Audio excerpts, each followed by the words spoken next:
এইবাৰ বন্ধুসকল লুৰিণজ্যোতি গগৈয়ে এনেকুৱা কিছুমান মন্তব্য কৰিলে যিটো মন্তব্যৰ ফলত বিজেপি চৰকাৰখন বৰ্তমান ভয়ত কম্পমান হৈ উঠিছে। আপোনালোকৰ নিশ্চয়কৈ প্ৰশ্ন হৈছে কি ক'লে এনেকুৱা লুৰিণজ্যোতি গগৈয়ে। আহক সম্পূৰ্ণ কথা জানিবৰ বাবে বন্ধুসকল এই প্ৰতিবেদনটো চাই লওঁ। আশা কৰোঁ আপোনালোকে শেষলৈকে চাব আৰু বুজি পাব তেখেতৰ কি মন্তব্যত বিজেপি চৰকাৰখন বৰ্তমান ভয়ত কম্পমান হৈ উঠিছে।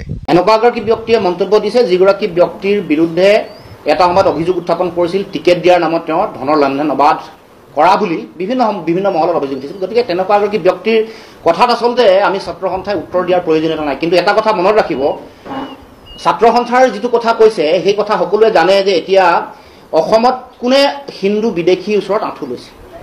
এই দলটোৱে, এই দলৰ নেতাসমূহে কেৱল মাত্ৰ ভোট বেংকৰ স্বাৰ্থত অবৈধ হিন্দু বিদেশীৰ ওচৰত আঁঠু লৈ তেওঁলোকে যে পৰাজিত সৈনিক এই কথাটো নিজকে প্ৰমাণিত কৰি দিলে।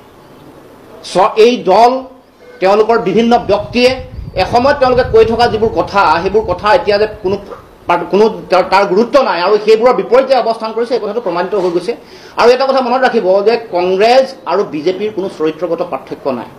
কংগ্ৰেছ দলটো হ'ল অবৈধ মুছলমান বিদেশীৰ ৰক্ষক আৰু বিজেপি হ'ল অবৈধ হিন্দু বিদেশীৰ ৰক্ষক। গতিকে এই দুয়োটা ৰাজনৈতিক দলৰ মাজত কোনো চৰিত্ৰগত পাৰ্থক্য নাই। আৰু এতিয়া বিজেপিয়ে যেনেকৈ তেওঁলোকে যিসকল হিন্দু অবৈধ বিদেশী আছে, ভাষিক সংখ্যালঘু আছে বিদেশী, সেইসকলৰ হৈ যেনেকৈ উঠি পৰি লাগিছে এই গোটেই কথাটোৱে বিজেপি দলটোক যেনে AIDFৰ লগত তুলনা কৰা এটা পৰিৱেশৰ সৃষ্টি হ'ব। কাৰণ AIDFে মুছলমান যিসকল বিদেশী আছে তেওঁলোকৰ প্ৰবক্তাৰ ভূমিকাত অৱতীৰ্ণ হয়, অৰ্থাৎ ভাষিক সংখ্যালঘুৰ হৈ তেওঁলোকে কাম কাজ কৰে। আৰু এতিয়া বিজেপিয়ে ধৰ্মীয় সংখ্যালঘুৰ হৈ AIDFে কাম কাজ কৰে আৰু ভাষিক সংখ্যালঘুৰ হৈ বিজেপিয়ে কাম কাজ কৰে। গতিকে AIDFৰ লগতো তুলনা হোৱাৰ এটা পৰিৱেশ এতিয়া বিজেপিৰ মাজলৈ আহিছে।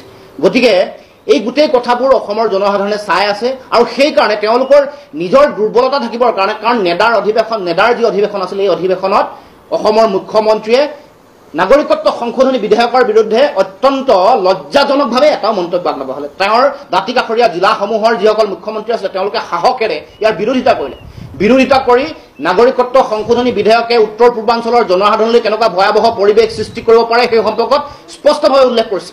উত্তৰ পূৰ্বাঞ্চলৰ বিদেশী নাগৰিকৰ প্ৰব্ৰজনৰ সমস্যাৰ পটভূমি ভাৰতবৰ্ষৰ লগত একে নহয়। অসমত এখন চুক্তি আছে, অসম চুক্তি, ৰাষ্ট্ৰীয় নাগৰিকপঞ্জী উন্নীতকৰণৰ প্ৰক্ৰিয়া চলি আছে বা ৰাষ্ট্ৰীয় নাগৰিকপঞ্জী প্ৰকাশ হ'ল। এই সকলো কথা বতৰাৰ লগত উত্তৰ পূৰ্বাঞ্চলৰ ভাষা, সংস্কৃতি আৰু ৰাজনৈতিক অধিকাৰ নিশেষ নকৰিবৰ কাৰণে দাবী জনাই মেঘালয়ৰ মুখ্যমন্ত্ৰী, নাগালেণ্ডৰ মুখ্যমন্ত্ৰী আৰু মিজোৰামৰ মুখ্যমন্ত্ৰীয়ে যি সাহসী জাতিপ্ৰেমী ৰাইজৰ সুৰক্ষিত ভৱিষ্যতৰ স্বাৰ্থত মতামত আগবঢ়াই ৰাইজৰ পক্ষত থিয় দিলে, তাৰ বিপৰীতে অতি লজ্জাজনকভাৱে মুখ্যমন্ত্ৰী মৌন হৈ থাকিল। এইটো এটা জাতীয় দুৰ্ভাগ্য হিচাপে পৰিগণিত হৈছে। এই কথাত এই দুৰ্বলতা থাকিবৰ কাৰণে ৰাষ্ট্ৰীয় নাগৰিকপঞ্জীত বিদেশীৰ নামমুক্ত ৰাষ্ট্ৰীয় নাগৰিকপঞ্জী অসমৰ জনগণক দিব নোৱাৰিলে। তাৰ কাৰণে দায়িত্ব কোনে ল'ব লাগিব? অসম চৰকাৰে ল'ব লাগিব। এই দায়িত্ব কেন্দ্ৰীয় চৰকাৰে ল'ব লাগিব। কাৰণ গণতান্ত্ৰিক ব্যৱস্থাত ন্যায়ালয়ে নিৰ্দেশনা দিয়া কাম কাজ এটা কাৰ্যকৰী কৰাৰ দায়িত্ব ৰাজ্য চৰকাৰ, কেন্দ্ৰ চৰকাৰ। এই দায়িত্ব, এই দুৰ্বলতাৰ পৰা সাৰিবৰ কাৰণে তেওঁলোকে প্ৰতি খাজেলা বা কোৰ্টক তেওঁলোকে পাকে প্ৰকাৰে অভিযুক্ত কৰিবৰ কাৰণে চিন্তা চৰ্চা কৰিছে। কাৰণ তেওঁলোকৰ বিষয়া কৰ্মচাৰী আছিল, তেওঁলোকে নাগৰিকত্ব আইনৰ মতে তেওঁলোকে 4.3 দফা প্ৰয়োগ কৰি স্বমত ভেৰিফিকেশ্যন কৰি বিদেশীৰ নাম কৰ্তন কৰিব লাগিছিল, নকৰিলে। তেওঁলোকৰ দল, যিটো দলৰ 40 লাখ কৰ্মকৰ্তা বুলি কৈ থাকে, 40 লাখ কৰ্মকৰ্তা এখনকেও অবজেকশ্যন দিলে 40 লাখ অবজেকশ্যন হ'ল। এখন তেওঁলোকে অবজেকশ্যন দিলে নেকি? তেওঁলোকে ইয়াৰ উত্তৰ দিয়ক। তাৰ লগে লগে তেওঁলোকে আৰু বিদেশী নাগৰিক চিনাক্তকৰণ কৰি তেওঁলোকৰ নাম কৰ্তন কৰিবৰ কাৰণে যি শেষ সুযোগ আছিল, তেওঁলোকৰ নাম বিদেশী ন্যায়াধিকৰণলৈ, ফৰেনাৰ্ছ ট্ৰিবিউনেলে পঠাব পাৰে।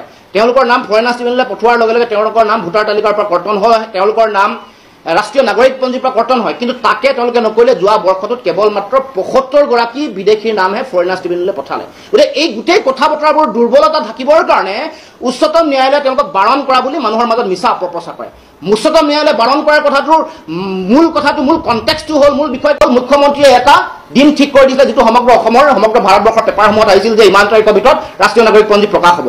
কেন্দ্ৰীয় গৃহ মন্ত্ৰণালয়ৰ উদ্যোগতো সেই কথাটো কোৱা হৈছিল। গতিকে যিহেতু এটা বিষয় উচ্চতম ন্যায়ালয়ৰ বিচাৰাধীন হৈ আছে, তেওঁলোকৰ নিয়ন্ত্ৰণত কাম কাজ চলি আছে, গতিকে এই বিষয়টো কোনো কাৰণতে ৰাজনৈতিকভাৱে দিন বাৰ ঠিক কৰিব নোৱাৰে। সেই কনটেক্সতে তেওঁলোকক ভৎসনা কৰিছিল, তেওঁলোকক গালি দিছিল। আৰু উচ্চতম ন্যায়ালয়ে এই কথাও কৈছিল যে তেওঁলোকে ৰাষ্ট্ৰীয় নাগৰিকপঞ্জী উন্নীতকৰণৰ প্ৰক্ৰিয়াত সহযোগিতা আগবঢ়োৱা নাই। উল্টাই তেওঁলোকে ৰাষ্ট্ৰীয় নাগৰিক পঞ্জীখন ধ্বংস কৰিবৰ কাৰণে উঠি পৰি লাগিছে। এনেকুৱা ধৰণৰ কথা বতৰা উচ্চতম ন্যায়ালয়ৰ অবজাৰভেশ্যনত প্ৰকাশ হৈছে। আৰু তেওঁলোকে শেষ মুহূৰ্তত যেতিয়া তেওঁলোকে ৰিভেৰিফিকেশ্যনৰ কাৰণে তেওঁলোকে এফিডেভিট ফাইল কৰিছিল, তেতিয়াও এই কথা কৈছিল যে যোৱা বছৰটো 1 বছৰ ধৰি তোমালোক ক'ত আছিল। এই সঁচা কথাবোৰ ৰাইজৰ মাজত প্ৰচাৰ নকৰি ৰাইজক বিভ্ৰান্ত কৰিবৰ কাৰণে তেওঁলোকে উঠি পৰি লাগিছে আৰু নিজৰ দুৰ্বলতা থাকিবৰ কাৰণে। তেওঁলোকৰ কাৰণ এগৰাকী বিদেশীৰ নাম সোমালেও তাৰ কাৰণে জগৰীয়া হ'ব চৰকাৰ, কাৰণ একাউণ্টেবল চৰকাৰ। এই কথা জনা দৰকাৰ। গণতান্ত্ৰিক ব্যৱস্থাত উচ্চতম ন্যায়ালয়ে কাম কাজ তদাৰকী কৰি থকা কাম কাজত যদি কিবা কাৰণত হানি বিঘিনি ঘটে তাৰ কাৰণে দায়ী হ'ব লাগিব চৰকাৰখন। সেই কথাৰ দুৰ্বলতা নাইকিয়া কৰিবৰ কাৰণে তেওঁলোকে এতিয়া দুখটো উচ্চতম ন্যায়ালয়ক দিবৰ কাৰণে তেওঁলোকে উঠি পৰি লাগিছে। তাৰ লগে লগে কেইটামান বিষয় মই ক্লিয়াৰ কৰিব লাগিব। এটা কথা হ'ল যে সততে বিজেপিৰ দলৰ বিভিন্ন নেতা পালি নেতা, বিভিন্ন মুখ্যমন্ত্ৰীও আনকি কৈ থাকে যে ছাত্ৰ সন্থাই ৰাহুল গান্ধীৰ লগত ফটো উঠিবলৈ যোৱা, ৰাহুল গান্ধীৰ লগত সেইদিনাখন এই নাগৰিকত্ব সংশোধন বিলৰ বিৰুদ্ধে অৱস্থান কৰিবলৈ আহ্বান জনাবলৈ যোৱাটো সাংঘাতিক অপৰাধ হ'ল।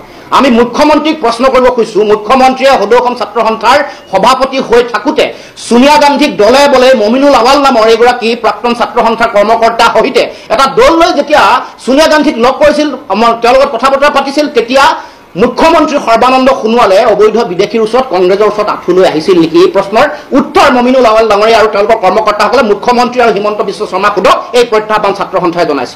তাৰ লগে লগে আৰু এটা কথা ক'ব খোজে যে তৰুণ গগৈৰ লগত ছাত্ৰ সন্থাই সেই সময়ত ৰাষ্ট্ৰীয় নাগৰিক পঞ্জীৰ তেওঁলোকৰ প্ৰপত্ৰ তৈয়াৰ কৰোঁতে ডকুমেণ্ট সম্পৰ্কত ছাত্ৰ সন্থাই কেৱল মাত্ৰ ঠিক ঠাক কৰি তেওঁলোকে শেষ চূড়ান্ত সিদ্ধান্ত দি জাতিসংঘিক কামটোত হাত উজান দিলে।